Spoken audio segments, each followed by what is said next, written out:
Hello and welcome to this week's episode of the MFL Ramble. It's season 10. Season 10 kicks off today. Better than that, progression is back. Progression kicked off today. We'll be talking about that in a minute. We'll be talking about lots of wild tinfoil hat theories. Apparently, we've ruined Jimbo's next episode of the Wendirk episode. We have got you hacked. Hoodwink's been on the case. He's been hacking into Jimbo's computer, looking for the topics, and we finally got in last night, hence the topic today. But we'll be one step ahead of you all the way, Jimbo.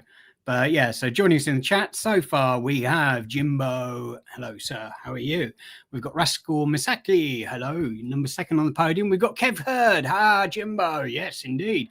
We've got Andy Official. Hello, sir. Lovely.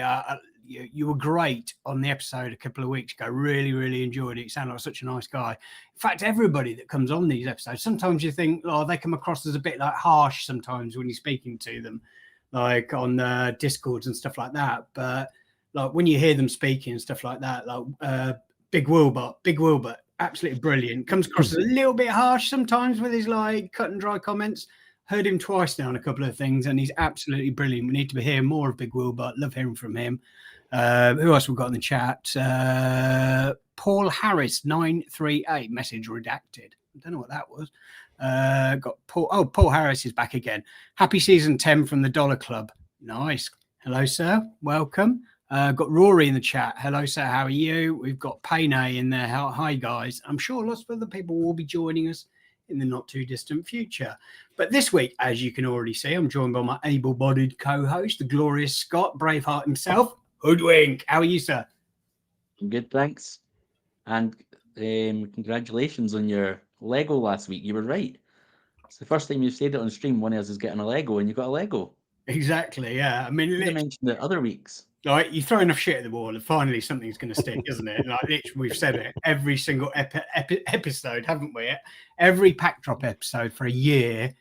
And the funny thing about that was, like, I was opening the pack. I thought I'll open them on stream, you know, why not? Opened 2 packs, like a couple of nice cards, but nothing amazing. And then, like, I forgot I had the 3rd pack, and I thought, will he let me do the 3rd pack? So I thought, I'll quickly do it. So I dove in there, and I didn't even check like them. I just clicked on it. First one, common, with his mouth open. I've never seen that on a player before. Literally, like he was like aghast about what was to come. Clicked on the other one, and I was like, "Oh, fuck's sake!" Centre back, young, Lego. I literally lost my shit, but it was bonkers. Yeah, I was absolutely buzzing. Like a young Lego, you know, he's got decent stats. So yeah, I was over the moon with that. But your turn next, if you buy a pack, of course. Always buy a pack, but they've been pretty poor for me lately, to be honest. But yeah, limited and kickoffs are the way forward. Mind you, they're the only ones you can probably get these days. It's so hard to get packs. But anyway, as you can see, rares, but...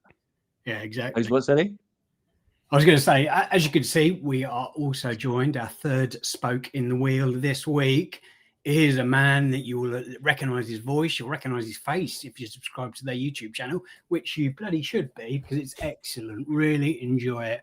Love the banter, love the piss taking, love the cheating by Bruce on the Ron John challenge. You know, love the rants by Bruce, but I keep screaming down the microphone, although you can't hear me because I'm listening to it days afterwards. Just improve as a tactician, mate. Then finally you'll do better. But anyway, we're joined by Root Cause. How are you, sir? Afternoon, boys. Thanks for having me. I'm good. It's good to be on the Ramble. Good to see you guys in person, as in having a chat with you rather than just on screen. I know we chat in Discord and things like that, but yeah, it's good to be here. And I echo everything you just said there about literally the conversation. I think we all go through it though, don't we, with match engines and things like that. I think normally it's the first half of the season for me, and I literally just like pulling my hair out, what hair I've got left, and by the halfway point, finally I figured it out. But it's nice to be on here on the first day of season as well. So obviously we got, I'm not going to mention it because I know Hoodwink didn't enjoy this morning's training session, or his boys didn't. They enjoyed their full English, clearly, or full Scottish, whatever. But yeah, first game of the season tonight. So I'm looking forward to that as well, getting that under wraps.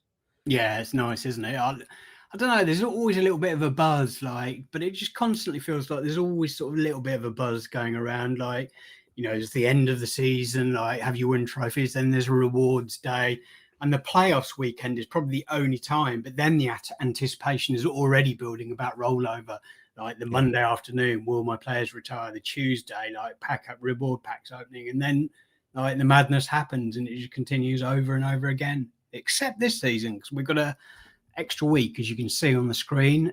We've got the $10,000 bonus cash series. Is it 1st of December the qualifiers start to kick off, or is it the first day of the season? December, isn't it? I think. Is it? I haven't checked yet, but yeah, they're going to be like ridiculously tough. Like, I think, is it platinum and diamond are separated into one division, aren't they? Then there's gold and silver, and my best team's in silver, so they're going to struggle. But hopefully I can get a couple of teams into the various ones, but I'm really looking forward to it. You looking forward to it as well, Root? Yeah, I am. I think it's going to be interesting because, like you say, how it's banded that way, because as we know, there's quite a lot of overpowered teams in all the league areas. So especially in Flint, with people trying to get out of Flint, but then you'll have the people that are just playing it normally. So I think that'll just make it interesting going through this competition, which I think is one of the reasons why they've also done like the free to entry classic stuff as well, and not just done the Masters, because I think it's going to be tough for a lot of people, especially those that predicted maybe, mid or low table in the leagues are probably going to. But it's good because obviously they've got some of the XP in there towards the end as well, where you've got the XP going in and the energy going down and stuff like that. So that'll obviously make that interesting. Because I think that's always one of the things, isn't it? When we do any of the cups, we just can put the same team out back to back to back to back, which I get why it's like that. But you're really going to have to think of rotation, I guess. Yeah, no, it's definitely going to be fun. Like, if you're mid-table at the end of the season, are they going to hard reset everybody to 100% for the start of the tournament? Or are you going to have to start protecting players in the league right at the end, in preparation for the cup? So, I don't think they've announced that yet. Maybe they have, and Jimbo's in the chat. I'm sure if anyone knows, it'll be him. But I don't remember seeing that. But yeah, my assumption is it doesn't. Unless again, like you say, we're wrong. But I think you've got to try and think. That's why they've done the extra transfer window, so you can think, well, I've overplayed this person, or I need to change this strategy slightly. And I think that's why we have that extra window to bolster our squad with either extra players or sort some energy issues out, I guess. Yeah, it's going to be fun anyway. I'm really looking forward to it. It's just I would say a break from monotony, but it's just not monotony. It's break from the excitement for more excitement, Yeah. But yeah, Hoodwink, have you, like, when you were building your teams this season, did you have one eye on that at all, or are you just building teams to try and do as well as you can in each division? It's really just the season ahead rather than looking at that competition. Yeah, 100%. Yeah, and it's so far off, isn't it, that in MFL terms, it's a whole season away essentially. That I don't think you just got to build teams to sort of try and get up. But yeah, no, the team building was fun. I sort of degened into a couple more legendaries, like one player that's retiring soon, but managed to get some at a pretty decent price. I know there was one player, an 89 rated midfielder, who has got this season and next season is his last one. And I saw him on the market and I thought, should I buy him? Should I make an offer? And I thought about it for like half an hour. And I thought, fuck it, let's just buy him. Why not? It's not exactly a lot of money. I might as well just buy him. Got a season and a half and he'll fill the void until one of my other guys tier breaks. And as soon as I bought him, I got a message from Blades saying, you just bought the card I've been negotiating on all morning. I'd literally got him down to $38 and you paid full price. And I was like, you snooze, you lose. Well, I didn't tell him that, but yeah. But he's a decent player, and I'm sure he'll help my teams this season and be a bit of a rotation piece next season. But I thought foul of that before as well. You're negotiating for somebody and you think, I just want to get it down a little bit, then it just disappears, and you're like, did I try and negotiate $2 off? And like, what's $2 when you translate it to pounds and so on? It's like, it's just pointless. And like, I've stopped doing that now. I've kind of bit like what you just did there, David. Like, if it looks there or thereabouts, and if I'm not going to save a chunk of money, I'm just going to get it. Yeah, exactly. Yeah. Just having a look in the chat. Got Ricky Hyde in there. Hello. Good afternoon, Ricky. Got a couple of people in there talking about Wyverns. I did notice that Jimbo put a list up of his, I think it was started by, I can't remember. Was it Risu? Put it like, everybody put your wish lists out for MFL for the season, and Jimbo put his wish list, and his wish list looked more like an in your dreams list. But anyway. I think he wants to get the Wyverns promoted, and I hope you do, Jimbo. I really hope you do. Be great because you come up hopefully into the division I'm in as well. But unless I get relegated, but yeah. So season 10 starts today, and the first thing that happens the day season 10 starts is progression. Hoodwink. By the sounds of it, you didn't get that much. Is that true? Got a couple of retiring guys getting a wee +1, wee couple of stat attribute increases. I got a dev center striker that got a +1 overall, so he's now up to 35 shooting, which is brilliant for a striker. A couple of loans getting a couple of wee stat increases, but like 250 players or something and 1 +1, and it was a shitter. So you can always one of the most guarantee on exciting retired players getting progression, can't you? Aye. So it wasn't the most exciting morning for me, but there's a couple in there that are handy. Yeah, it was a little bit slow for me. I was sort of like, I wasn't necessarily expecting massive overall increase, but I do remember last season that we were getting sort of, you know, a lot of the progression I was getting was coming from matches, and I know that it's just XP being added, so essentially it could come at any time. But for whatever reason, it just seemed to come off matches more than training. But oh yeah, you got your soul what +1. God, the stats. He looks a player, doesn't he? Who, the one that got +1, a 25-year-old striker with 35 shooting. Although, sorry, it's gone up to 35 shooting now. Yeah, no, he looks good, mate. Yeah, legendary. Here you come. Never know. You never know. Last season, day one, my training was brilliant because I remember I think it would have been a Wednesday as well. And we were doing the pod, and you're like, "Oh, it was first day of training. Brilliant. I got like 3 +1s or something like that." And then this season, just you know what? Tonight will be the night. Get some off the beers and into the matches, and they'll be back to getting the peds. I mean, training hard. Be good if you get some virtual peds. What about you, Root? Has progression been day one? Not too bad. I got 4 OVR +1s. One of them was a tier break into 75, so into a rare. So I was happy with that. He was a goalkeeper. I picked him up probably between seasons. So he's new for this season. I picked up as a 74 rated. And then he's literally tier broken for day one of training to 75. So I can't grumble with that, to be fair. Really good start for me for training. Nice. A few other attributes here and there, but nothing really to sing home about. But I mean, that's a brilliant. He's a steady grinder as well, that guy, isn't he? Holst. But yes, it's like, you know, he seems to get sort of a little bit of progression all the time. Those are the kind of guys that are quite useful because you know he's going to sort of continue going up for a little while, or hopefully anyway. Yeah. And he's a starter for the dock side as well. So, you know, clearly that helps because he'll get his game time as well. If he can keep pushing that on, you never know where he'll go. Nice. You got a few stat increases across the board. I don't know how many I got overall.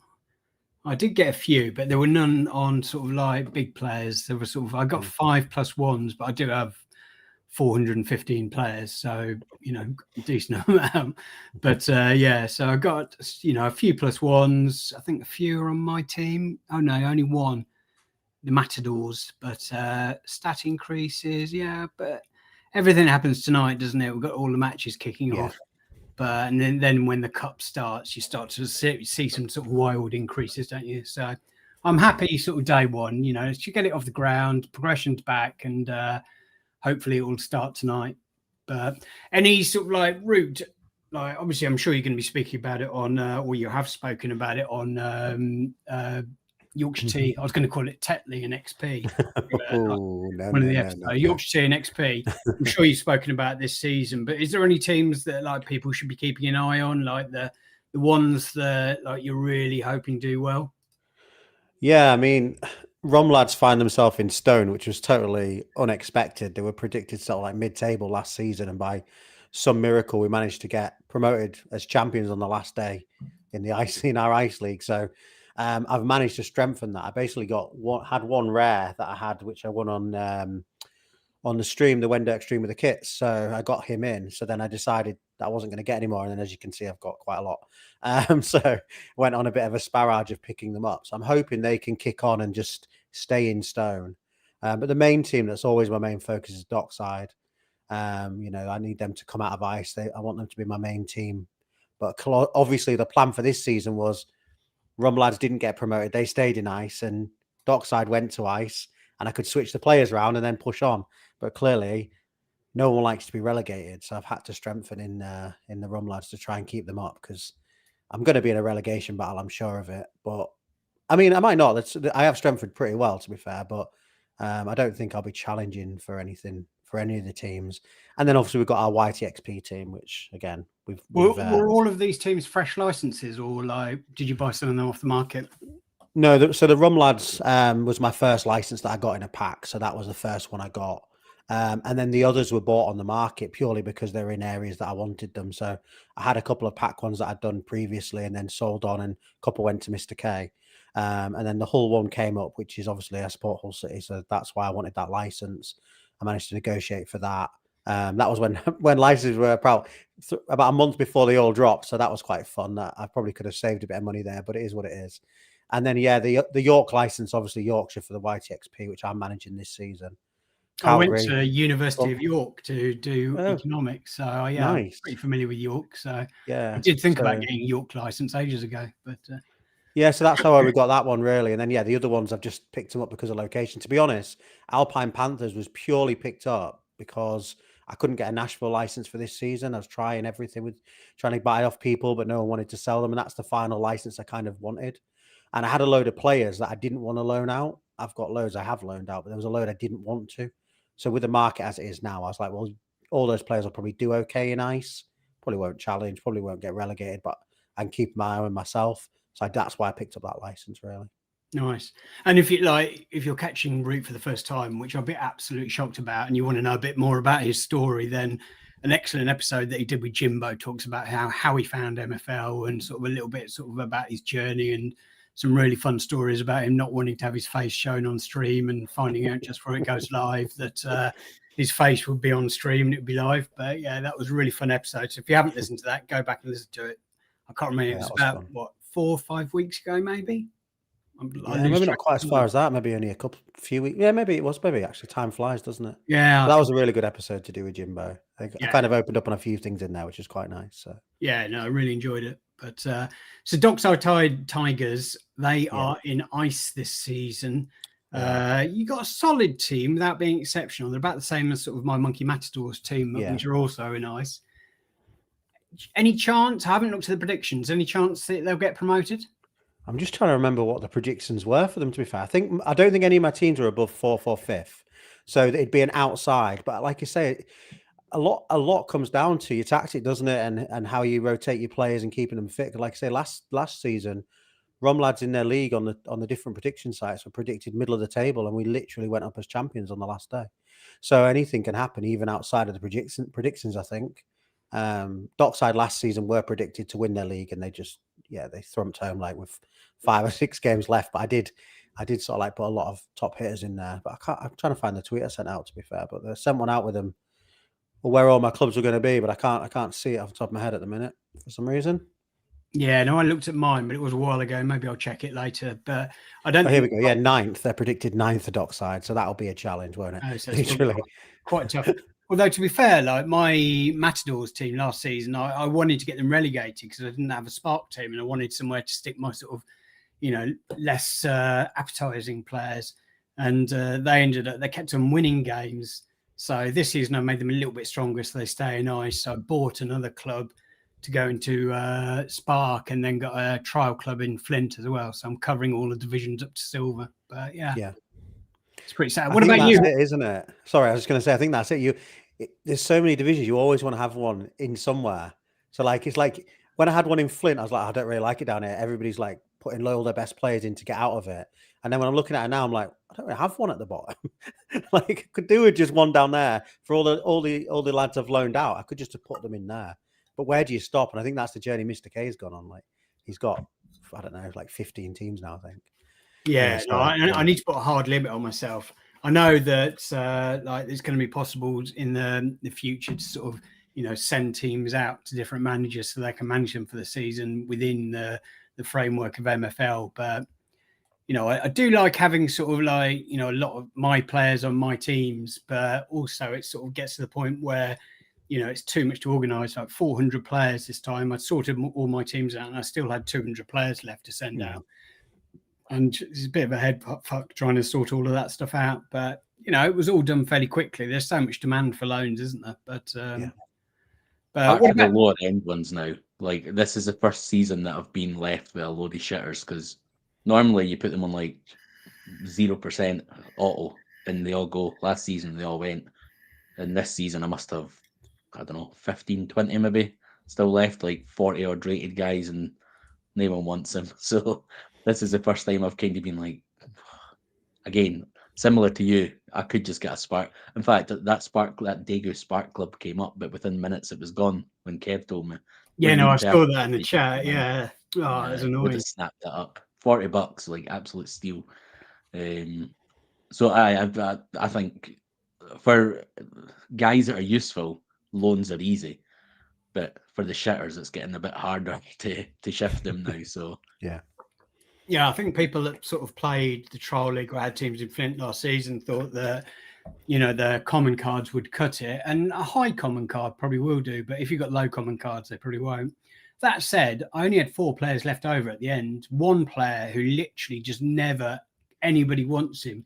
They even got a bit of progression last season, so I've just put them on my other teams just in case I get ridiculous amounts of yellow and red cards, and suddenly I'm in need of those type of players, which is something we'll talk about in a little while, because there are some theories out there that the engine isn't the same. But tinfoil hats on. We'll get to that in a minute. Hoodwink, what are your expectations for your season? Well, going by the predictions, most of the teams are pretty high up, like top 3, apart from Edinburgh. Really, I want Livingston promoted. Like, if it's the last thing I do, I want them promoted. The other team that I've got in is the Santiago ones. They're actually predicted high as well, but it's not as strong a team, and the backups are kind of just a bit lower in quality as well. That's probably my downfall for a lot of the teams, is just the rotation pieces.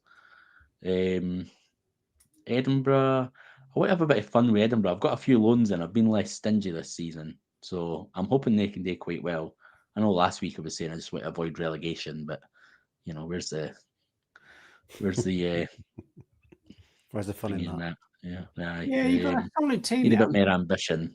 And my strikers. I love these strikers that I've got on loan. Like, both of them are top notch.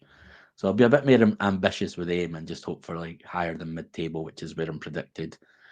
Daegu have really strengthened, actually, because they were when I first sent my team to Kev, like after the season ended, they got promoted, or I sent in the group chat, and Kev said, it's quite low end iron. And then I've improved them quite a bit. Got a few new signings in as well, because everyone's cheap. Like, even the older, I signed the guy I signed today, like my 75 rated centre back, he was like $15 or something. And he's ancient, he's like 35, but he's got like 80 odd pace and 80 odd physical and 70 odd defending. So for a backup guy, that's the kind of guy, even though he's 75 rated, his stats are incredible. So really strengthened them. Like, I was expecting a relegation battle, but I think I took a screenshot. I think they weren't in the promotion spots for the predictions, were they? Maybe. They were, and you know why I know that? Because I only realised after the leagues went live that Monkey Thunder, like Daegu, obviously got promoted, and they got promoted into Monkey Thunder's league. Monkey Thunder is probably the weakest of my top sides, and I just put the remains of players I'm not using. Getting his excuses in early. Getting his excuses in. It's the weakest side, Hoodwink. It's my weakest side. Do we play tonight? We do, yeah. First day of the season. I mean, look at your squad here. Like, you've got 82, lots of 80s, down to a few, like your backups 75. And I did strengthen Monkey Thunder a little bit yesterday, but I'm pretty sure that they are still pretty piss poor. So we'll look. 80s, a lot weaker than it. I think I'm currently predicted sort of down in was it 9th, 10th, something like that. So if they stay up, I'll be happy. This team never seems to do well, never gets through in the cup, so it is what it is. But Stop beating me tonight. You always beat me. I do Doesn't matter well how you- against you, yeah, but I don't know. Like tonight, you got a better team. You know, I can just see an easy win for Daegu. Never happens. Livingston predicted top by quite a bit actually for like best 11. I think we're like 3 points ahead of the next in line, which puts a bit of pressure on them. But then Santiago, they're predicted third, but again, they're the ones that I didn't need like I want Livingston to move up to Stone, but I didn't need another 2 Stone teams because I've not got the players for it. But you may as well again have some ambition, go for promotion. You never know. But I think if I can get a good cup run with them, that'd be great. Atlanta predicted top as well. That's pretty strong Spark team, to be honest. But they got promoted last season, so a double promotion would be nice. And it's really there's quite a big difference between at the top 2 and third. So hopefully that'll be decent. And then we've got the Ramble team, Ramble under 23. Oh, of And course, Rio yeah. somehow predicted second with these ragtag Wow. bunch. So like they're like averaging like 58, and they're all under 23 apart from I must have screwed up and got a 30-year-old guy for I think it was Rice and Sushi. So that'll be fun I'll try and do a bit more social media stuff with that and follow them. Because that'll be quite a fun one. Because normally you just whenever I've got like lower teams, I want to use my players, so they're just always OP because you'd rather put them in your team than loaning them. But because this is like just like the community one, it's only like a few of my players, so I didn't really know any of the players and don't know how they play, don't know who's good yet. But friendlies have been pretty good. The cup run, although we done the 64 max for the Ramble one, and I think they maybe got like 1 or 2 points or something like that, but they didn't embarrass themselves. They scored like 7 or 8 goals in the 6 games, considering they were miles below in quality. Conceded a lot of goals. So they'll be fun to follow, I think, just with them all being under 23 as well. Try and get some progression for the community. Yeah, you've got decent limiteds there. When I originally built the team, my Forza Monkey, which is my new sort of loan team this season, if I can find it, which tabs it on that one there. I think I had 157 players and then a lot of sort of like low 50s and 40s and stuff like that. And I just had a right winger left over that I just whacked in there yesterday, but who's uncommon. But I think I won't do particularly well in Flint League, but that's not the point with that one. It really, like, you know, Monkey Thunder and Forza Monkey are the only 2 teams I don't really care about, as long as they don't get relegated, and obviously Forza Monkeys can't. But yeah. It should be decent. Let's have a look at some of my teams, if I can find the Forza Monkey. Yeah, as I said, that'll be perennial Flint. Got a new team this season, the Monkey Berbers, and they are based in Morocco. And yeah, that team, I can't remember how I built that team. Let's have a look. I love all the names of your teams. I love how you do it. I think it's great. Yeah, no, I tried to like Monkey Magic and stuff like that. They were obviously the first ones, and now I try and look for some sort of person or something around the locale where I've got the team. But yeah, I guess the Berbers, they'll probably do okay in Spark. Got a decent team. I don't know about the rest of the teams. I know for the first time ever, I haven't got one team that's predicted high up. But let's have a look. Got the Matadors. I've made them a little bit stronger this season. They won the cup last season and stayed up. I'd like them to stay in ice now, so it probably means I'll be in a relegation battle, but I think they're predicted sort of decent upper mid-table, so can't complain with that. The Vikings, they now are in Stone after getting promoted and winning the league last season. It's not an amazing Stone side, a lot of uncommons. But if they can finish mid-table, they'll all be about the cup. They're built for the cup. Who else we've got next? Monkey Thunder I spoke about a while ago. The Kings, it's a fun one. They were in the league with Josh XL and Andrew Laird community team, the Patron Saints last season. And Patron Saints came up in the playoffs. Obviously, we won. So, yeah, that's going to be fun. Pretty much the same team as last season. Like, I've put a few of the new cards I've got in. It's not particularly strong Ironside, but again, as long as they don't get relegated, I don't mind. The Fire, they are my worst bronze side, so they're probably in serious chance of getting relegated for bronze. I've got a couple of 84s, but it drops off dramatically after that. But so I'd like them to stay in bronze. The Funky Monkey are the team that constantly sort of yo-yo between bronze and iron. So I've made them stronger this season. I've got a loan into them for the first time ever as well. Got a few legendaries, sort of a decent team there together. And hopefully they can do pretty well in that division. They also won the cup last season. And then Monkey Magic, who I have strengthened. I've got some decent players in. I've got the band back together. They won the cup as well last season. I bought in this guy who's obviously retiring. I packed this guy that we spoke about right at the start of the show, 21-year-old centre-back. He's in there. And I've got a few guys that I reckon are primed for a bit of progression this season. At least that's the dream I had last night. But so, yeah, like they're not predicted first still. Like people have some absurd silver teams now. So I think they were predicted fourth last time I looked. But I can't remember whether I brought in a couple of players after that or not. But yeah, it's going to be a fun season anyway. But like, do you ever have teams that are predicted first? Like, obviously you've got one this season. Is that this season, Hoodwink? Is that like normal for you? Or?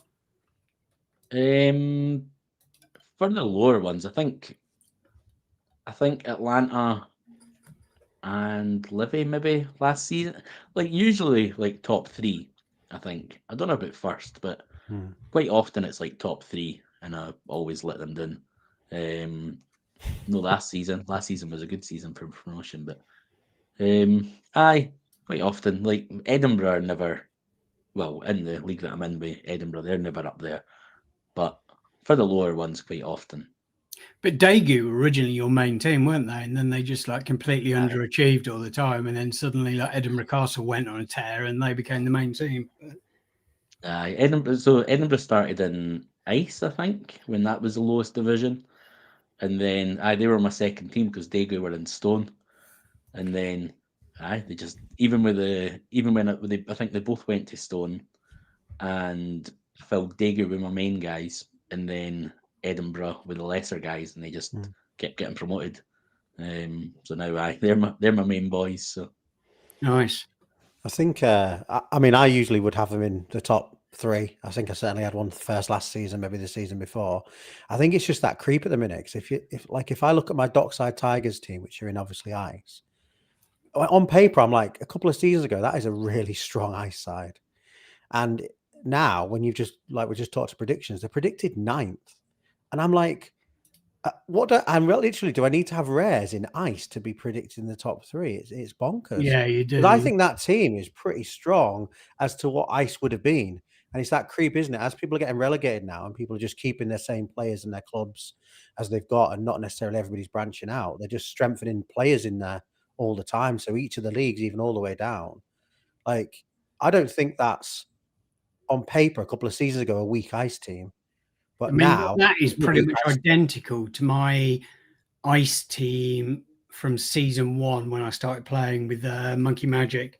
I think they had one rare and they had some like high things, and they won the league unbeaten. They won the league and cup that season without losing a game all season. That's what I mean. Yeah, as you said, like it's difficult now. I think that we've seen the numbers of retirees like already start to explode, and that only accentuates further.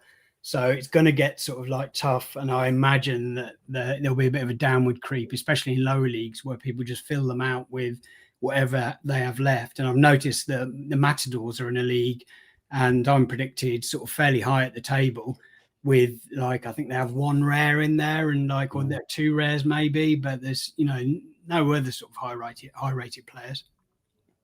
Yeah, it's mad. It's mad. Because that's the point, isn't it? So all those, that's why, like we were saying, like all your 50 rated. Because really, if you think of the leagues at the minute, and you've got Flint, realistically, all your 40s and 50s should be in Flint. 60s, maybe all the way up to low 70s in Spark or whatever, and so on. But because of how it is, even down in Flint, you've got most people want your high 50s and 60s. Nobody wants the 40s and stuff. So there's no home for those players unless you just fill a club out. And I think that's the only thing that I'm noticing at the moment.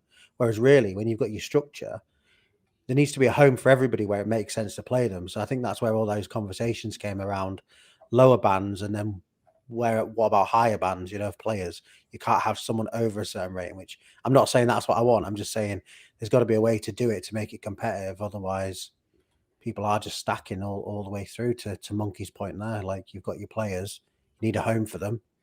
They're safer with you than loaning out, unless you really want to get some MFL for loaning them out because you can get good loan clauses. Everybody's just stacking all the way down. I mean, I know that's what we're doing with our YTXP teams. I can't say too much. Like, literally, that's what we're doing. We want to get them up. So we're putting like some of our good players in them, certainly in Flint and certainly in Spark now. But then when we built it in Spark, we're predicted 4th. And when we built that team, we put a lot of our decent-ish players in that we thought for Spark would, well, because I'm managing it, the guys wanted to obviously make sure we had some good players in there to help me along the way. And like, yeah, our YTXP team is predicted 4th. And it's like, I'm looking at it on paper thinking, are you joking? How? It should be first. It will definitely get harder though. Like, I noticed this season that, like, the demands are there for like the rare players and the uncommon players, and then it sort of does drop off a little bit lower than that. But as you said, like, people want your limited cards for the Flint now.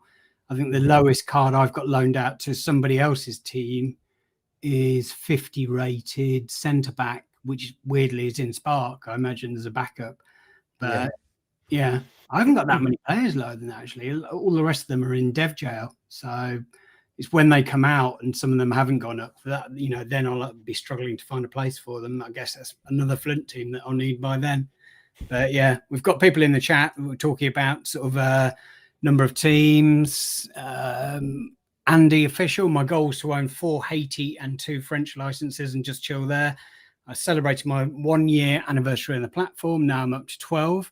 Yeah, exactly. I mean, where do you stop? Dollar clubs. I promised I'd stop at 4. I've got 10 now. Yeah, no, I'm sort of heading that direction as well. But got Ryan in the chat. Hello, sir. How are you? Who else have we got in there? Sid's in there. Our Twitter king. Yeah, that's it. But let's talk about sort of like some of the wildest like tinfoil hat theories out there then.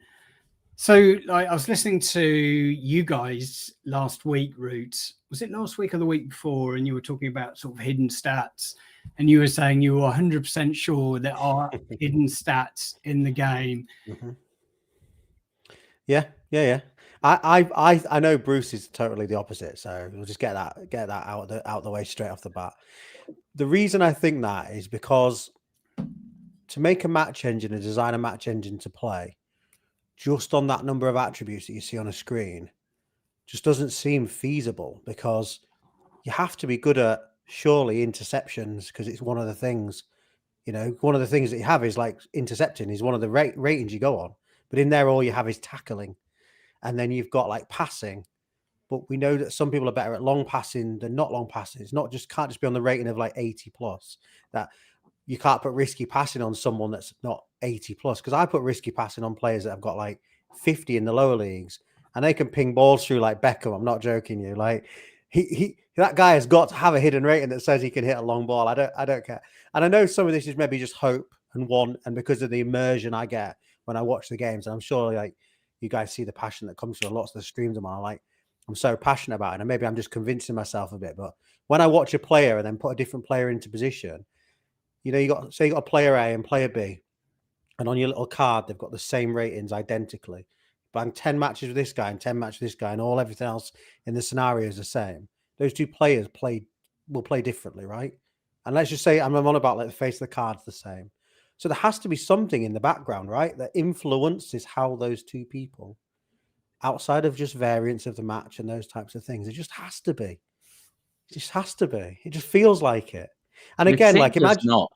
Yeah, that's the thing. Like, but they've also said the match engine's the same as last season, and the match engine. We'll talk about that in a minute. Yeah, we'll come to that. So, but there has to be something, doesn't there? Because they've put the Bruce patch in.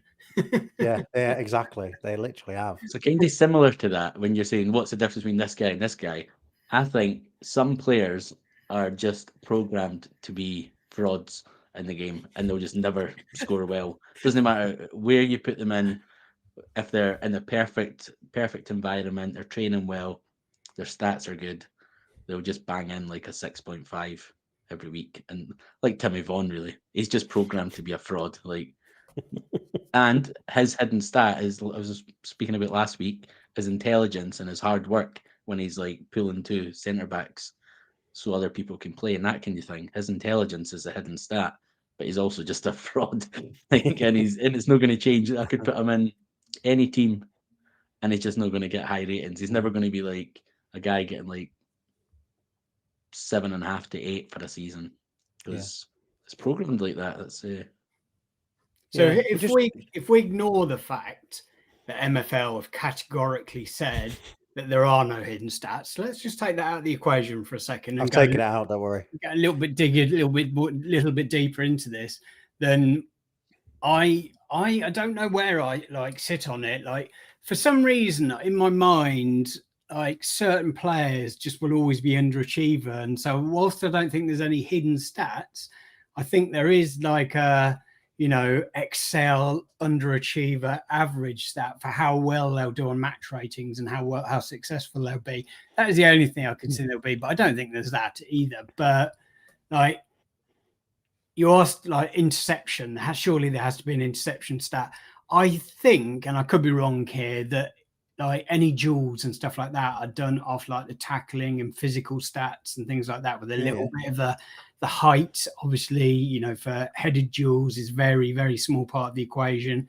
And I think that's how it works out. I could be wrong though, but I would love there to be hidden stats and then announce, like, you know, a year down the line, actually there was hidden stats, and now we'll show you. and that's it. Like, imagine like in like, I don't know, season 15, they come out and go, right, we've added like interceptions to the player and long passing to the player, or whatever. It's like, well, where did you get all the data from? I want you know, show me. But your point is right. It is based on the calculations from those things, and you know, it's probably very highly likely that there isn't any, because they wouldn't say there wasn't if there was. But I just feel like there is, because of the way it plays, and maybe they've just got the match engine that well down. But if I'm looking at players on the screen and they've got, taking variance aside, because you're going to have that, and you've got the same ratings pretty much for a player. I know I've got a Cam that's playing in one of my play positions, and he has got good shooting. But in his first season for me, he scored like 20 something goals. And I put the next season, I had pretty much the same team, put a different Cam in there and did nothing. But he was very much similar rating. And okay, maybe that guy's got some underpinning stuff, like you said, like pitch intelligence and stuff. They're still hidden things though. So if we don't have attributes, we can have intelligence if you want, or something. But there's something there. I feel it. I can feel it. But maybe not. We'll call it the Timmy Vaughan IQ test. But yeah, I think sort of like that side is, you know, and I think that sort of leads to the immersion of the game. Like, I remember watching, or I've watched him a few times, but one particular video I was watching with Quinny, and he was like talking, like, it wasn't a live stream, I think it was pre-recorded, and he was watching one of his games on the stream, and like some of the things that he was thinking about when he was talking about it, like, oh, this guy, like, you know, he's physical, he should be doing better with that, or like, you know, how has that guy got beaten there? He's got physical, this guy's got physical, you know, and he's really looking into the players and like immersing himself as if he was pitch side and looking at the match, and like, how are you not winning these duels, lad? You know, I'm going to put my arm around you and sort of like, you know, have a word in your ear at half time that you need to be sort of, I'm going to hook you.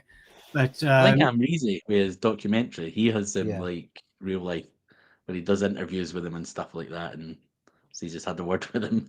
I had a word with him in the dressing room, and comes out and does the interview about it. Yeah, 100%. Yeah, there's always going to be lots of interesting things that we don't know. I mean, I was saying something to, I think it was the guys I was on one of the streams or in the Discord. Like when I play a right-footed left back, he 100% comes into the center of the park rather than just running down the wing.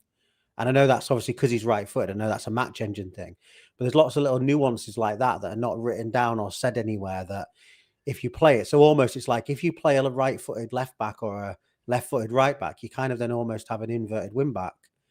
And it's just little things like that. I'm not saying it happens every single time, but there's little things that happen like that, you know. So it's something written into the engine that says if you play someone in that position, they have a tendency of X% to do this, maybe. Don't know. Immersion, David, you said it right. Immersion. well, exactly. Yeah. What about sort of the progression side? any sort of wild theories about sort of progression or things that sort of happen or don't happen? Like obviously now, we're getting to a point now where we've seen like a full cycle on a lot of players, and you can see sort of the progression. You get to know sort of various sort of curves. You'll see players that are slow grinders that just constantly get progression all the way through their career. Other guys that like rocket up, then reach 23, 24 and flatline. You got other guys that are late bloomers, literally do absolutely squadoosh for like 6 seasons, then sort of kick off. Is there any sort of like mystery behind the progression that you think sort of, any sort of wild theories about that, Hoodwink? For progression, nah, I don't have anything too wild for progression. Like, nah. I thought last season that they'd change progression to backload it. It just turns out my players were old and dusty and had all reached their prime age. But we've got lots of new fresh blood in this season, so I'm hoping some of them are smashers. But Root, when you look at progression, like I'm assuming you look at progression when you're buying players and sort of factoring that in. Is there any sort of like things that you've noticed that maybe fall beneath the radar of some people? I think kind of what you said when you looked at the keeper that I've got, he's got consistent progression. So I kind of look, if people are getting 2 or 3 progression every season continuously, then clearly, hopefully that'll just continue on until they reach that threshold of one of the 2 of the hidden things that they have when they're born, if you like. Because I think again, that's where you've got some hidden data there, haven't you? That you don't know what's going to happen. But at the same time, if I see someone that hasn't progressed for a few seasons, I'm not saying it would put me off. It just makes me want to try and get him maybe a little bit less value, try and get him a little bit cheaper, but on the basis he's not progressed. But yeah, I don't overthink the progression too much. It's just, I think someone's born, they're probably, if you treat them right, they get the maximum amount of game time, they get the right amount of training, which is obviously fairly easy. And then it's the match rating is the key. And we talked about it quite a lot on our pod. The match rating is becoming probably more increasingly important than it used to be. Which actually, ironically, if you're your defenders seem to be able to get better match ratings than they used to be able to get to a couple of seasons back. And I don't know if that's just by some of the way that, again, down to interceptions and things like that, where they're able to keep that rating up. So, I've lost a match, but my defenders have still got like a decent rating.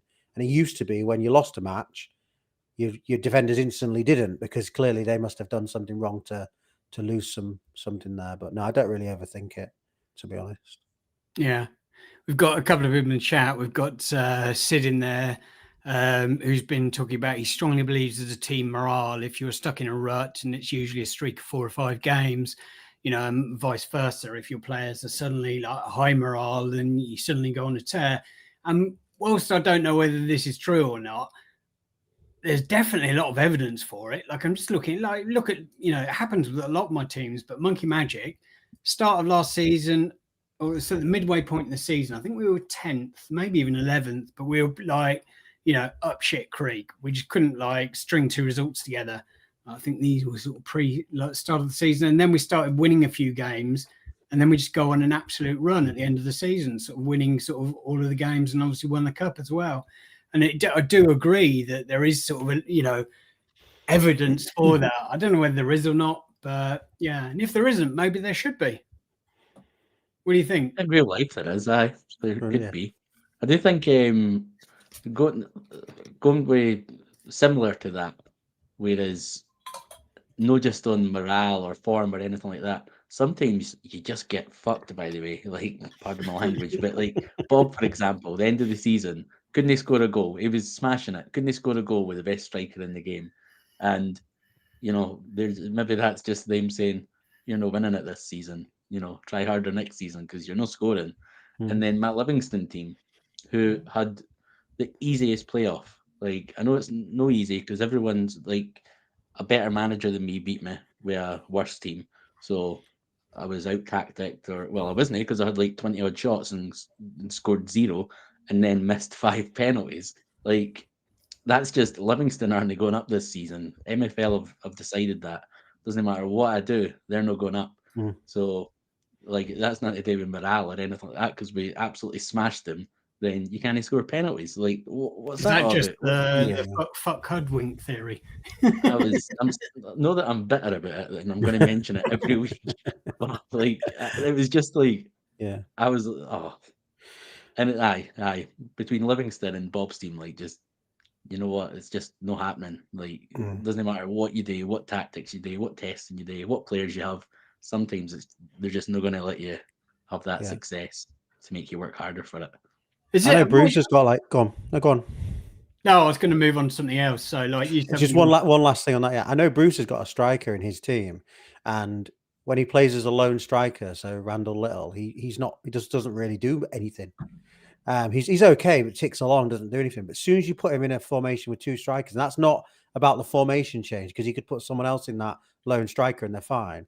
He literally just goes on fire scoring. It's like he's literally got something in his like criteria behind going, I can only play if someone's holding my hand up top with me, and I'll get you 25 goals, no problem, boss. Do you know what I mean? I love all these like tinfoil hat things. Go on. The same with centre backs as well. Some of my players, especially someone that can, I hate a centre back with high dribbling, but some of them just didn't work in a back two or didn't work in a back three. And again, as soon as you change formation and put them to like two at the back, they're fine. Or put them at three in a back, doesn't matter if they're left, centre, or right. They're just crap every season. They're getting these stupid passes like straight to their striker. They're getting like 5.8 ratings and stuff like that. Then you put them back into a back four, and it's like nice and solid again. Like I've noticed that with centre backs, specifically high dribbling idiots that think they're bloody Maldini coming out for the back, and they're actually just nonsense. Like 60 rated guys with like 80 dribbling at centre back. They're just causing goals. I can imagine you on the sideline, like, "Oi, fancy pants, stop fucking doing it, hoof it." Oh, but centre backs and strikers probably the main two that can do that would affect, I think. Nice. And I might have missed this earlier, but moving on, has the price for sort of creating kits just come live, or was that live earlier today? It was due to come live. Was it Monday just gone? Was it? Yeah, but it wasn't days live, ago. It should have been. I don't know if it was live or not. I've not. No, but I've just noticed the create kit on like your club's homepage now says 550 MFL. I'm assuming it's. Yeah, I see that. Let's have a look. Oh yeah, for Spark it's only 40 MFL. What happens if you click it?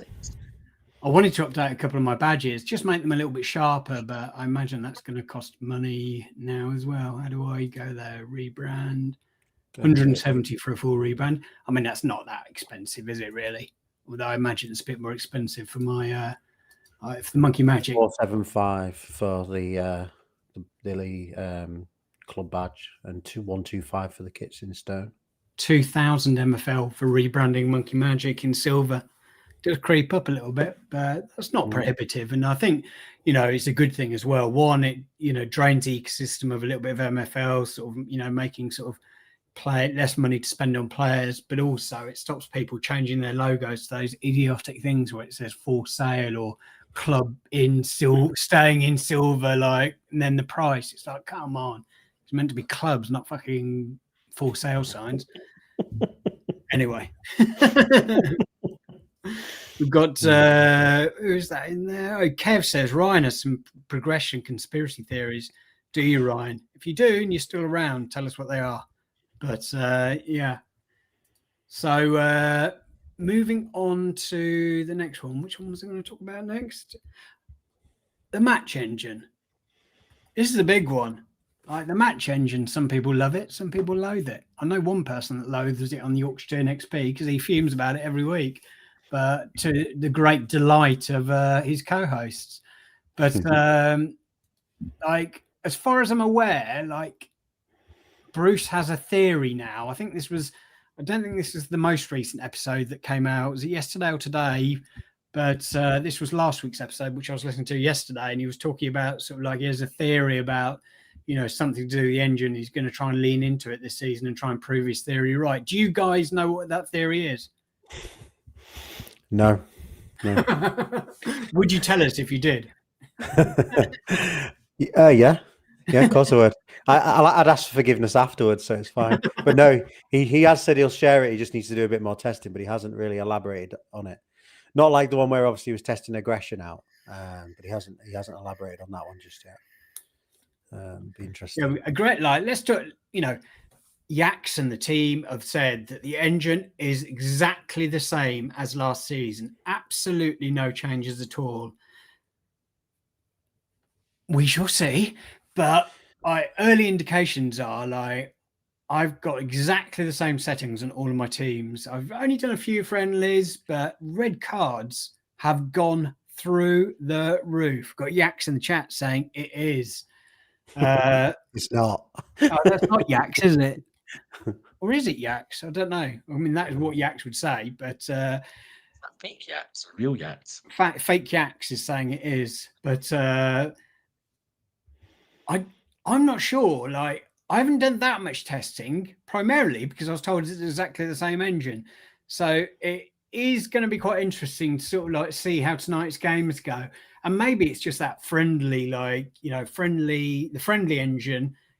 I know it's meant to be the same as the real engine, but it never seems to be exactly the same. Like, you get different things, which is why suddenly you'll smash pre-season, come into the like real matches, and then suddenly it just all goes to shit in a heartbeat.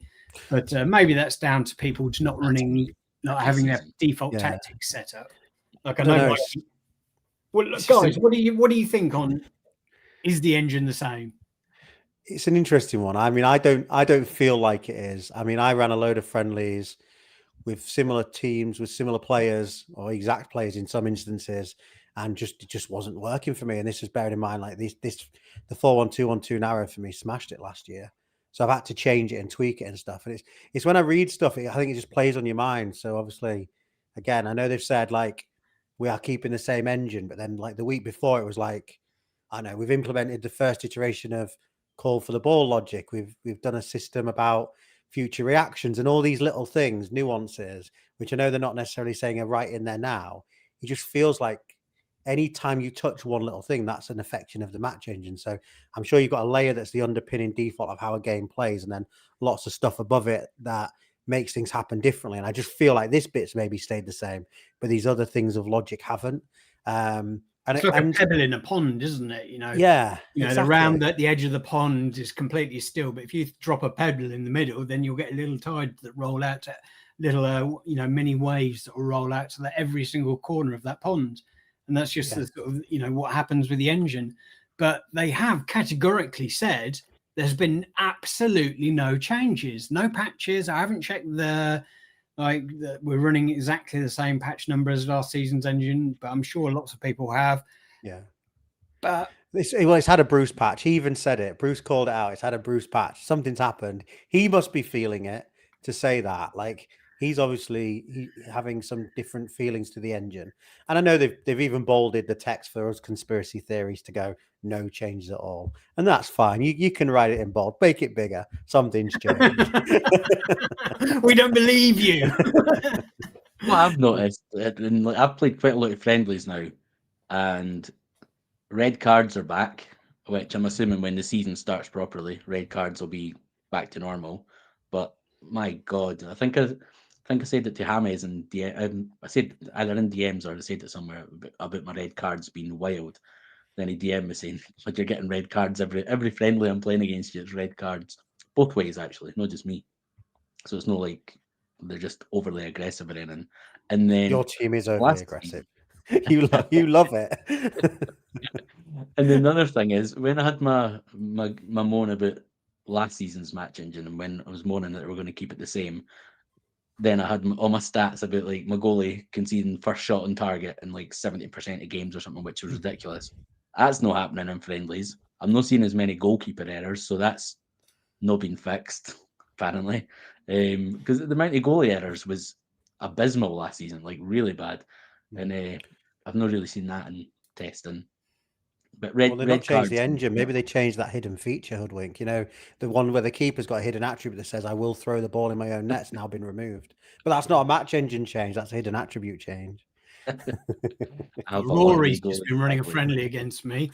And in the match, he got a red card.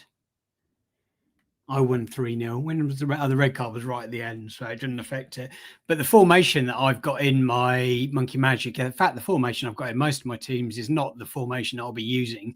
It's just like players to throw people off. If anyone that I'm playing tries to sort of like, gain an edge by running a few friendlies against me, these tactics, literally everything is set to default. But I have noticed that the 4-2-3-1, which last season was, it was okay. It depends on obviously tactics. Pardon? It was great last season. I loved it. It wasn't great they for got like promoted. my team, but I'm doing really well against teams that are far better than me. It's definitely Phoenix better. Park Rangers by Rory's got a few 89 rated players. Really solid team. I had the backups in my team, so there's still some legendaries in there, but they're nowhere near as good as sort of like the main team when they're all them out. So yeah, it's interesting. Yeah, I know Doge Sports put in our Discord that he thought there was some OP formations, and I'd put down the 4-2-3-1 as one that I think is working really well. Basically, I know Mr. K's run it on a few of his teams, and I think Bruce took a spin off of it or the same one in one of his teams, and I was playing against it, and it was just I was just struggling to break it down. Just really felt it was quite strong. Well, Kev's been in the chat. I mean, Kev, like the master tactician himself, obviously he's been hard at work. He's got big responsibilities this season, like looking after I keep calling the Ramble Amigos in gold, a team put together by Sid, Kev himself, and Bob, aka Orange Fly. So he's got a lot of responsibility there. They're predicted high up in the division, so no pressure on getting them up to platinum, but if anyone can do it. So obviously, Kev's been taking it seriously. He's been putting a lot of work into the engine, and he comes back, so this formation is good against this format. I mean, Kev and I fundamentally disagree on this now. I think I changed I did agree with him on this at one point, but now I firmly believe any formation can be good. You just need to find a way to get it to tick, and you need to counter people's instructions. Like if someone's playing long ball, you can play any formation you like. Just sit deep and use the specific settings that counter that. And if you can work out that for all of the teams, then I just think that any formation can win. But what do you guys stand on that? Are you on any formation can win? It's more about the tactical instructions and player instructions and countering what your opponent does, or do you think that tactics is the most important thing? I think maybe you want to sponsor us, we're here for you. I think exactly what you said, but I just play mine and expect people to try and beat me. I am a bit like that. I don't like analyze my next team and think who they are, because I think you can overthink it. And if I'm analyzing theirs and they're doing mine, and then I change to beat them, but they also change to beat me, then we're actually both playing two different formations that made no sense to try and beat each other in a way. So I just stick with my own and hope it's better than the other person's. But I do think you're right, and exactly what you said is exactly what I think. I think that when it comes down to sort of like I didn't really notice it until I got to sort of maybe iron that people start to prepare against your teams. And below that, I think that like a lot of people, because it's their second or third teams and it's less important to them, they put more effort into their top teams rather than just focusing on the lower ones. I know that's certainly true for me, but it's interesting that like the higher up you get, like there's a few managers that I just do awfully against all the time. Like Sid's one. Generally in the past, like we were in the same division for a couple of seasons, and I just never could work out what formation he was going to use or instructions he was going to use. So eventually I just like, oh fuck this, I'll just put the backups out, and like he beat me so many times just because I bottled it and like just couldn't decide what to do, in putting the like team instructions or tactics. And now I just believe I'm going to run a 4-3-3 defensive and attacking in some, and some of them, I can run 4-2-3-1, but mostly it's going to be 4-3-3 defensive. Come and beat me. If you think you can beat my instructions, and go for it. And I'm sure lots of people will this season, especially after I said that. But but yeah, I'm going to try and do a little bit what Ronan does actually as well. I think he does it, and he's probably the spark that made me think, actually, why do I need to run so many formations? If I can run a couple of formations, but just make one of them as strong as it possibly can be for each specific engine, then that's the way I'll go. But, Kev and I have both had success. So, I'm not saying one way is better than the other. But Hoodwink, what do you think? I agree with you guys because What, you don't agree with Kev? pretty much because he's like, has he changed this season? Maybe no, but he's adamant there's like OP formations every season, and maybe there is, but I think any formation is everyone does individual instructions, team instructions. So even just saying like a 4-3-3 attack, for example, there must be 100 different variations, probably more than that, with all the different individual instructions that you can do for every player.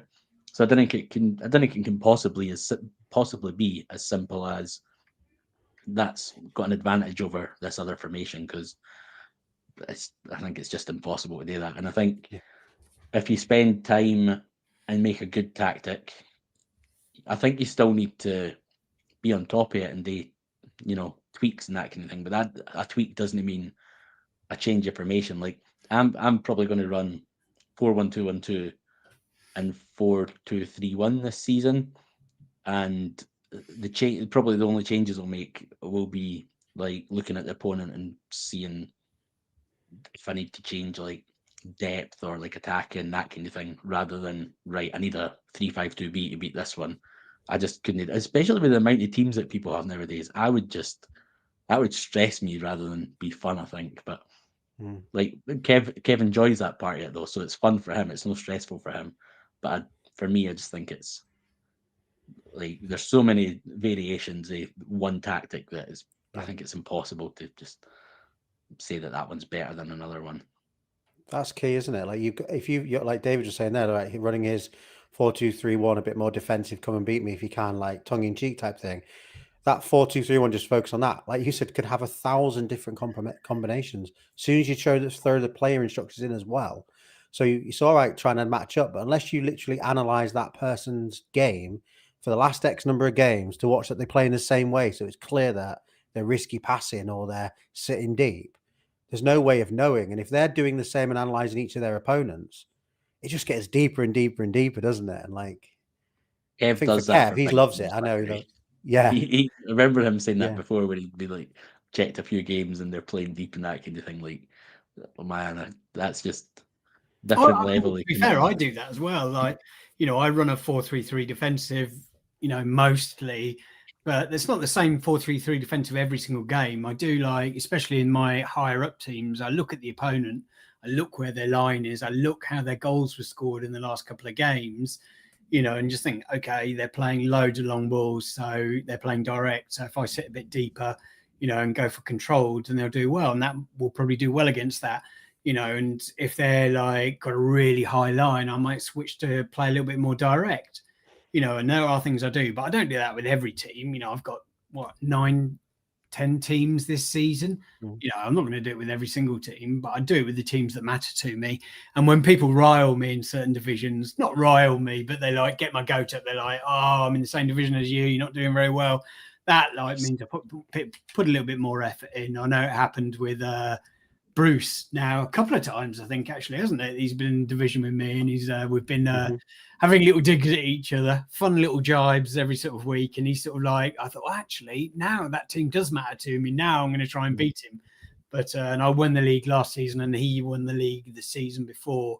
Unfortunately, he didn't get promoted. I think he was fuming watching his playoff games. Apparently, he needed a little walk around the block after losing a couple of those. But do you go on? I was going to ask a question. Well, I was going to say about like the stats, because I know like Bruce was a big one, sort of talking about sort of like number, like this team had we had 20 shots and only 5 of them were on target, and they had like 5 shots and scored 3. Does he not look at like stats from real matches? Because like every weekend, like especially Liverpool last week, we lost 3-0. We had the higher XG against Nottingham Forest, and if someone had that result with those stats in their MFL game, they literally would be lighting fires and burning the house down. I'll defend Bruce a little bit of this, which I never normally do. So he'll, might like this one a little bit. Normally Bruce and I are completely opposite ends of the spectrum, which you can sense through the pod, which is great because that makes for good conversation. I think for him, it's not necessarily just those numbers, even though that's what he's showing on the screen and going on about. I think it's when he watches the games, it's the nature of them. So he'll have like a striker that's 6 to 10 yards out and is like literally the keeper's sat having a sandwich on the sidelines and the guy still can't hit the net. And I think that's happening in those games like 10, 11, 12 times. And I think that's why he's got the frustration. I don't think it's just a case of like someone's taking 20 shots, pinging them from all sorts of areas of the box. There's lots of sitters in there. And I think that's why he gets the frustration. Well, he needs to sell Darwin Núñez and buy a different striker. Well, that hasn't worked for Liverpool this season, but anyway. No. But yeah, no, I do agree, and it can be frustrating with that. And I do agree with Bruce on a lot of things, like the variety of goals that are scored now. Change with this engine has changed dramatically. Like we used to get sort of a lot more, from outside. They're a lot rarer now, although I guess they're rarer in real life. And a lot of those sort of scuzzy, sort of like, crosses across the box and someone bangs it in the back of the net, or in Bruce's instance, like knocks it over the top of the bar. But we do get a lot of those. But yeah, it's quite interesting. We've got Palmer in the chat, and he says, does a delay in the engine change mean there'll be massive expectations for updates for the season 11 engine, possibly meaning some of us will be disappointed? And I guess, they've had 2 seasons to work on the new engine.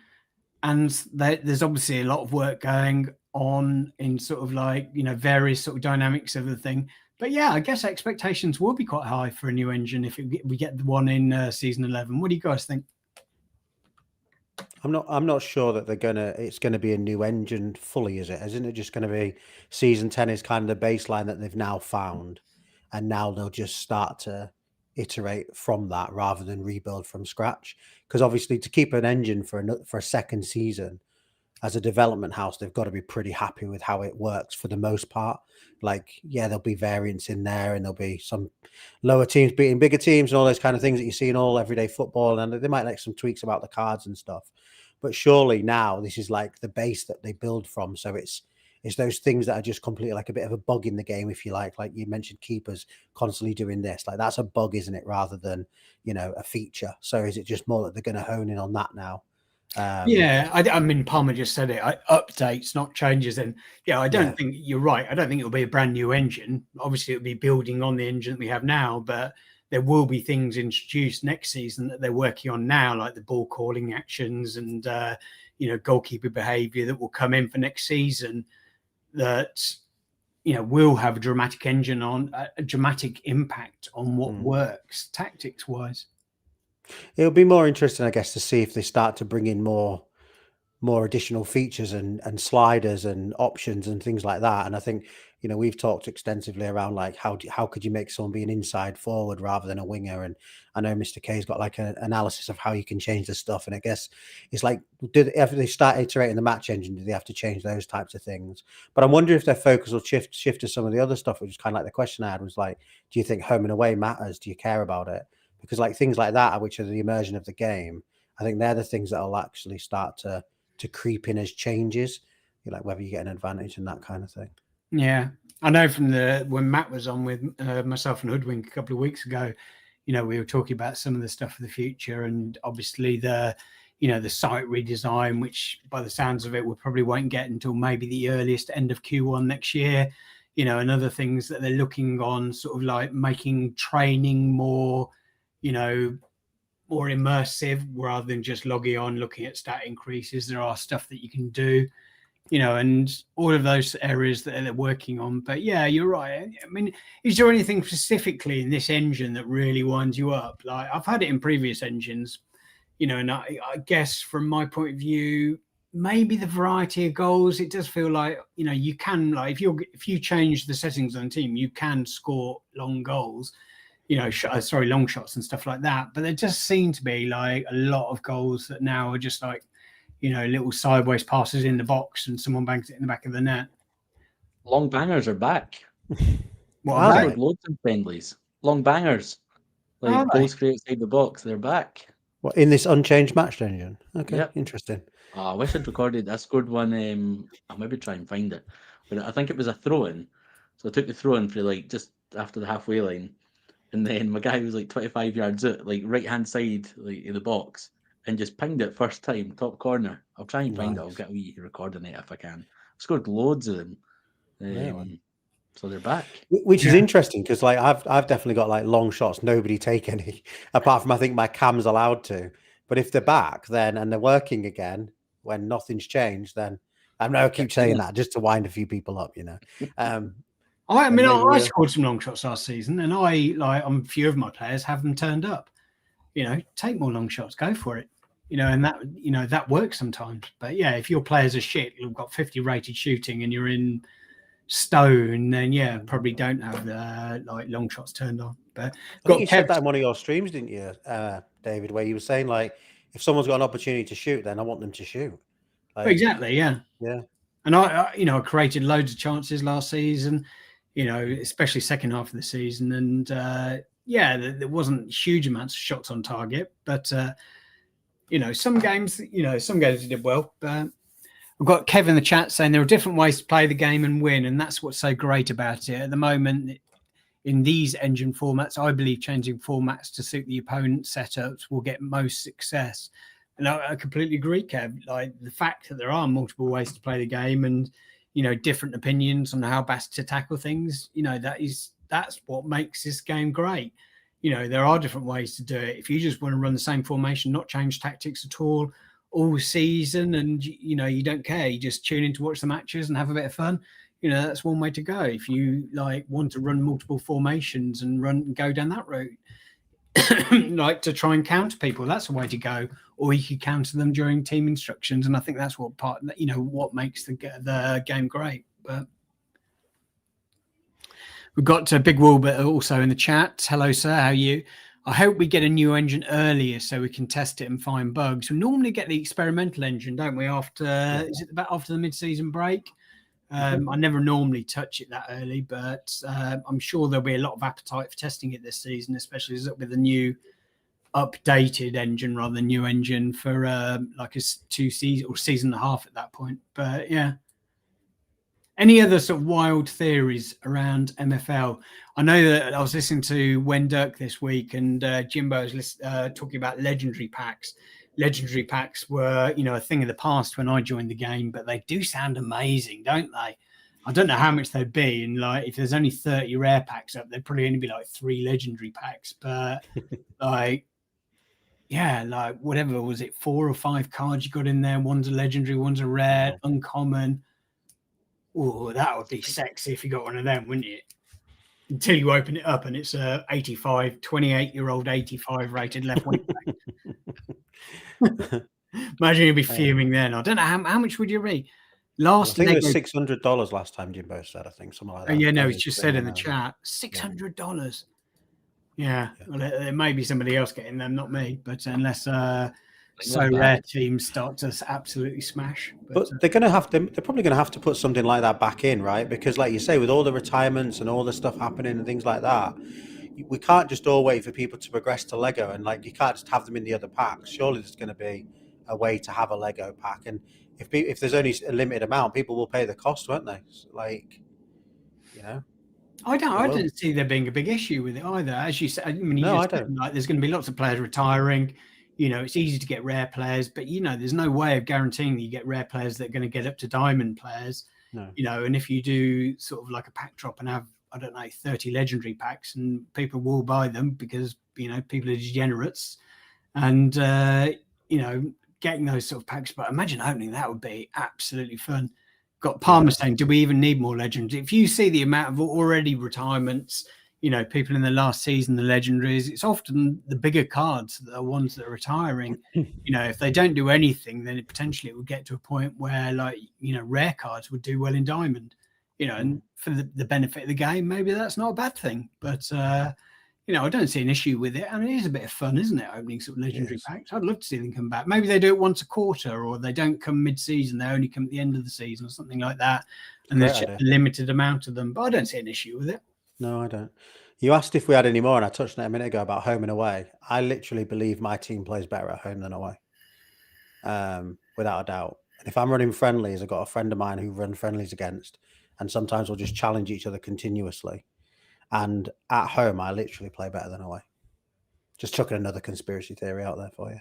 I'm Seeing as sort of that's what going this with whole that thing's one as about. well, because I get the feeling that when my guys are at home, I tend to do slightly better as well. And I know, again, they've said there is no sort of advantage, or they've said, I can't remember what they said, it was ages ago now. They maybe said that there was no advantage right now. Maybe they have introduced it, like the left-footed, right-footedness. Maybe there is something in there. This is the thing, like, what constitutes as no changes to the match engine? Like, that's not a match engine change, is it? Yeah, that's not a match engine change, though, is it? That's a, morale wouldn't be a match engine change. Like things we talked about on this thing, hidden attributes wouldn't be a match engine change. It's like loads of little things, like nuances. I just love it. I love the conspiracies and the thoughts, because it's what makes us all play differently as well. So if I'm thinking one thing, that makes me set things up in a different way. And if you got someone that's a bit more passive, like it's not changed, the engine's the same, I'll run my same formation as last year. And as the season goes on, I'm proper interested to see people that have kept the formations last year and they start to go, this worked exactly the same players, and it worked, got the same people in my league as well. They've got pretty much the same teams and I'm playing different. But it's like, what is the match engine and what isn't? What constitutes as to a change directly to impacting the match as towards impacting the club and the players? Because they're not necessarily match engine, are they? Yeah. Anyway, yeah. I think that you actually after you pumped me in that game and it should have been like 10-0. Then I was like, I've got home advantage next. Then it was like a 0-0 draw, like a shocking 0-0 draw or something like that. So, and literally, it was, wasn't it? It was. That was bad. So anyway, nice. Scott Amreezy in the chat says every pack is a Lego pack for David these days. Offer like one, yeah. But hopefully the next one you're right. But Palmer says can't imagine there'd be more than one if we only get 30 rares. Yeah, I mean they could do like I don't know, 10 to start off with or something like that, just to start. But you're right, we don't necessarily need them, but they are a bit of fun, aren't they? But it might be fun just to have that. And if you're only getting like, if there's only, I don't know, 10, 15 legendary packs, then is that really going to have a massive impact on the ecosystem? I think more of the issue in the ecosystem is the vast amount of players at the sort of the lower end rather than sort of like the players at the top end. Here's one for you guys. Would you be willing to pay a premium for a pack? So let's say a limited pack, whatever it is. I can't remember the cost of it, but whatever it is, would you be willing to pay a premium, undisclosed amount, if it guaranteed the player was under 23, say, or 23 or under? Would you be willing to pay a premium, even if it was double? Let's just say double, just to make it easier. Would you pay that to guarantee that? Probably. Yeah. Maybe no double. No double, but yeah, I'm just being hypothetical. The value is irrelevant. It's just, would you be interested in a guaranteeing of such and such? A U23 limited pack. Aye. Yeah. Pay extra. Because you could easily have like an extra 5 seasons utility. Mm-hmm. But I suppose it's like similar to when you get the reward packs where you can choose like for 10k just uncommon, or for 17k you've got your ratings. Mm-hmm. Maybe if one was an age rather than an overall rating, would you? I'm pretty sure that when they introduced the like overall bandings, they said it. We could do other ones of these as well, and they just haven't done them. But yeah, like Big Wilbert saying, would you buy 26-year-old packs if they're a bit cheaper? Exactly. Yeah. Same analogy though. Would you, if you could open a pack that was 26 or 28 or older, whatever it was, but you got less, because part of the pack is the fun of opening it, isn't it? That's the fun. But I think we're all aware that actually often you can go to the market and go, well, I can guarantee getting this player with this rating with this for like less, but I don't get the enjoyment of opening it. So that's why it's like, would you pay more or less to get it closer to what you'd go to the market and pay for that player that's guaranteed? But it kind of fits that in. Would you do that? Yeah. Nationality packs. To get some Scotsmen in. There's loads of things like that though that people would be interested to do, wouldn't they? It just kind of like expands it out. Because I do think that's quite interesting. Because I think you were just saying it then, like when you're opening your pack, imagine it was a Lego and it was a 28-year-old. It's the same in any of the packs, isn't it? Which is why a lot of us go to the market to guarantee. But that's almost a guarantee-ish, isn't it? If that's a word. Yeah. Interesting. like even if you're opening a 26-year-old rather than sort of like a 22-year-old or something like that, then like there's still as much chance that they could be that guy that has bonkers progression. You know, old guys can do it as well. But yeah, I don't know. It's interesting. But anyway, like, I think that's everything for this week. We've been going on approaching an hour and a half, approaching 2:45. Anything before we leave that you chaps wanted to talk about? Nope. I think we mentioned it before. There's some exciting plans for the shows for Christmas, isn't there, Root? But we won't talk anything more about that because mainly because it hasn't been all agreed yet and we haven't sorted it all out. But there are. I think we need to get like a call going, a few of us, just to get it over the line. I think we'll sort that out. But yeah, we're trying to do something as a community, aren't we? To try and get something additional to what MFL have done, which would be exciting for everybody. Yeah, no, exactly. But thanks for joining us, Root. Delight. No problem. Disclaimer to if MFL are listening, we believe yous. We're just having some theories here. For a bit of banter, we love yous and believe yous. No offense. Who said that? No offense. Yeah, no offense. Me. No, that's what Hoodwink's saying. We if just got a listening. disclaimer, like everything we've said. We're taking our tinfoil hats off now. But yeah, and You need this though. You need it. Otherwise, it's boring. If it's just black and white, you've got to have all these theories, haven't you? It's what you have in life as well. So it's cool. Yeah. Don't believe you. Literally got don't believe you in the chat. And good luck tonight, apart from you, David, for one of your games. And win the rest. But you're going to spank me, mate. It's going to back. be easy 3 points for you. Back in the net, I've put my best team out, and it's still not a patch on your lads. By the way, just for a quick Timmy update, now I said he's going to be my main man up top for like my fourth team. He's now like fourth choice, or maybe his second choice. Big man up top in like my fourth team. He's just been awful in pre-season. He's been dropped. Had to get a new striker in. Sorry, Timmy. He only plays for Bob, doesn't he? He only performs. He did score 1 goal in one of the cups, but that was one it. goal. Useless. All right, chaps. Thanks for joining us, Root. Absolutely Thank you for pleasure to having have you on. Really enjoy listening to Yorkshire and XP. And if you don't listen to it, get on there, subscribe. They've got a Discord. They've got everything. Get involved with them. They listen. You know, it's great banter. Really enjoy listening to you, chaps. And the more content, the better. Thanks for joining me as always, Hoodwink. And we should be back next week, won't we? We shall. Nice. That's everything from us. Big Mr. K, afternoon chaps, stuck in a work course and missed most of this. You missed all of this. Literally about to say bye. And with that, bye. Ciao.